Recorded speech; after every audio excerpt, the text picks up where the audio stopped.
கனமழை தொடர்பாக சென்னை மாநகராட்சி அலுவலகத்தில் உள்ள அவசர கால செயல்பாட்டு மையத்தில் துணை முதல்வர் உதயநிதி ஸ்டாலின் ஆய்வு செய்து வருகிறார். அந்த காட்சிகளை பார்க்கலாம்.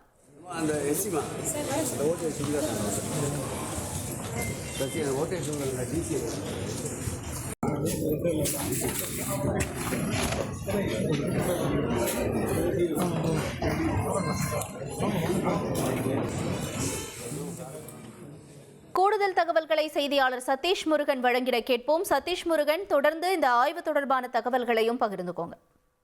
வணக்கம். கடந்த 2 நாட்களாக சென்னையில பெய்து வரும் மழையானது தற்பொழுது தீவிரமடைந்து இன்று மதியம் முதல் கனமழையாக மாறி கடந்த 3 மணி நேரமாக சென்னை, திருவள்ளூர், காஞ்சிபுரம் உள்ளிட்ட மாவட்டங்கள்ல மழையானது பெய்து வருகிறது. இதன் காரணமாக சென்னையில் ஏற்படக்கூடிய இந்த திடீர் மாற்றம், அதாவது இந்த மழையின் காரணமாக பல்வேறு பகுதிகளில் பொதுமக்கள் அவதி அடைந்திருக்கிறார்கள்.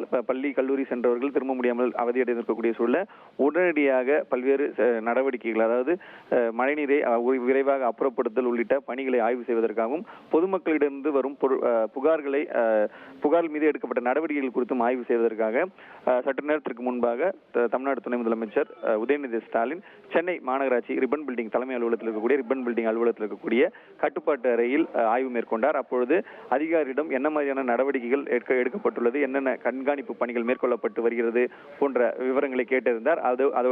இந்த ஆய்வின் போது சென்னை மாநகராட்சியினுடைய மேயர், அதே போன்று இந்து சமய அறநிலைத்துறை அமைச்சர் சேகர் பாபு உள்ளிட்டோர் உடன் இருந்தனர். தகவல்களுக்கு நன்றி சதீஷ் முருகன். இனி செல்லும் இடமெல்லாம் செய்தி.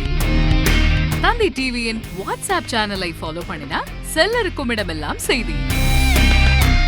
இதோ QR கோட் இப்பவே ஸ்கேன் பண்ணுங்க, ஃபாலோ பண்ணுங்க.